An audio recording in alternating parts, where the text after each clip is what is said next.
徒弟临时变卦拒绝拜师，高峰含泪举行仪式。2024年6月12日，高峰首开山门，在天津德云社举办了收徒仪式，搭档栾云平主持，郭德纲、于谦、侯震分别担任银保带。除了德云社内部成员，同时到场的还有金门9不出山的大人物，场面之盛大，几乎超越了郭德纲收徒。然而，就是这个高峰精心准备的收徒仪式，却差点让他颜面扫地。高峰手下本有5个弟子，大家说好一起拜师，但拜师仪式当天，李浩洋、王浩月、苗浩宇以及郎浩辰全部出场，唯独缺少3徒弟宋浩然。或许是事情太突然，又或许心里不愿相信。接下来的徒弟介绍中，高峰一度哽咽到说不下去。范文高家大弟子王浩辰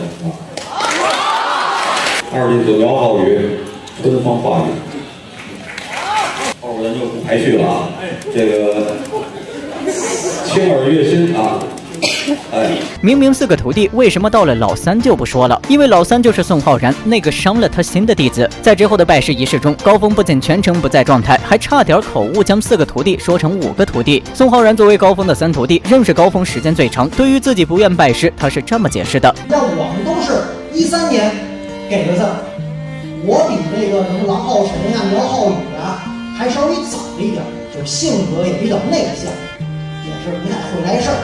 没有他们会来事儿，人家呢是在1队，我呢是在7队。宋浩然虽然嘴上说着学艺不精，怕辱没门风，但话里的意思却是我明明跟随师傅最高，也是第1个给字，就因为不会来事，硬生生变成了老3。师傅不仁，别怪我不义。仔细看高峰手绢的动作，显然心里窝着火。即便如此，但还是将这段相声捧了下来。虽然说台上的高峰没有说宋浩然一句狠话，但看他躲在桌子旁落泪的样子，心里一定很难过吧。虽然说高峰的名气不如郭德纲，但对于这次收徒仪式，他是相当的重视，不仅亲自刻字给徒弟们准备拜师礼物，还亲自带着孩子们跑遍京津各位前辈家里认门签海字，只为了让徒弟们能够更名正言顺。要知道，就算是郭德纲也从来没有为徒弟这么奔波过。拜师现场，高峰更是不顾外界争议，和徒弟们一起给师傅和祖师爷磕头拜师。可以说，为了这几个徒弟，高峰真的尽心了。郭德纲显然也看出了高峰的愤怒，上台发表感言时，满是对高峰的心疼。而在拜师仪式结束后，宋浩然又在微博上进行了解释，称自己将以本名进行演出。更有意思的是，宋浩然原本定好的演出也在这场拜师仪式后全部取消。不知道郭德纲是不是为了高峰出气呢？郭德纲都不敢做的事，高峰凭啥敢？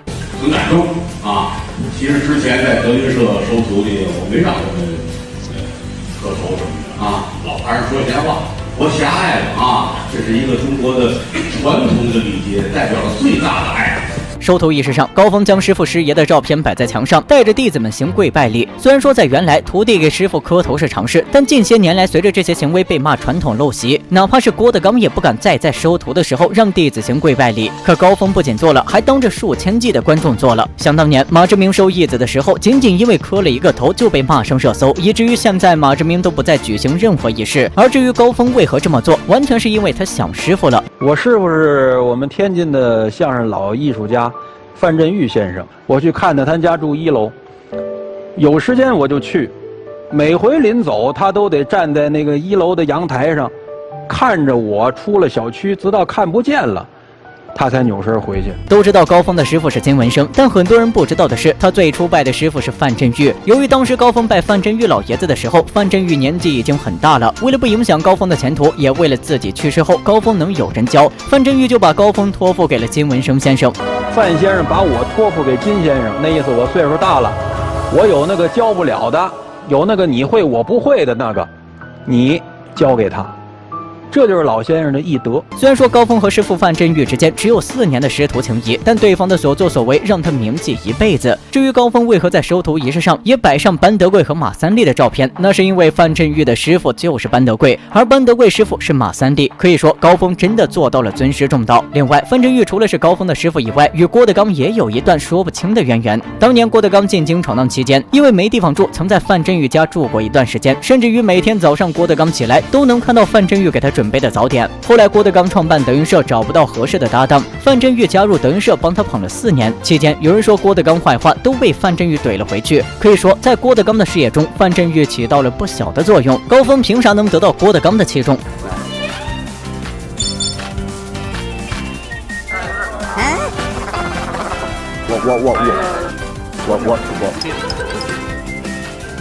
我这首，高老师，哎，来上这边来了吗？那边哦。如果说侯震是郭德纲最信赖的人，那么高峰就是郭德纲最器重的人。德云家宴中，郭德纲一个请的动作，高峰立马往后走。按理说，以高峰的辈分和资历，完全可以坐郭德纲身边，但他并没有，反而笑嘻嘻地朝角落走去。最后还是郭德纲把他叫回来，这才在主座旁坐下。很多人说郭德纲器重高峰，是因为他本事高，其实最重要的是高峰身居高位却不贪心。这是北京德云社离不开的一个人，高峰，不管是台上还是台下，谢谢给孩子们教学教课。包括这个后台的事务都归他负责。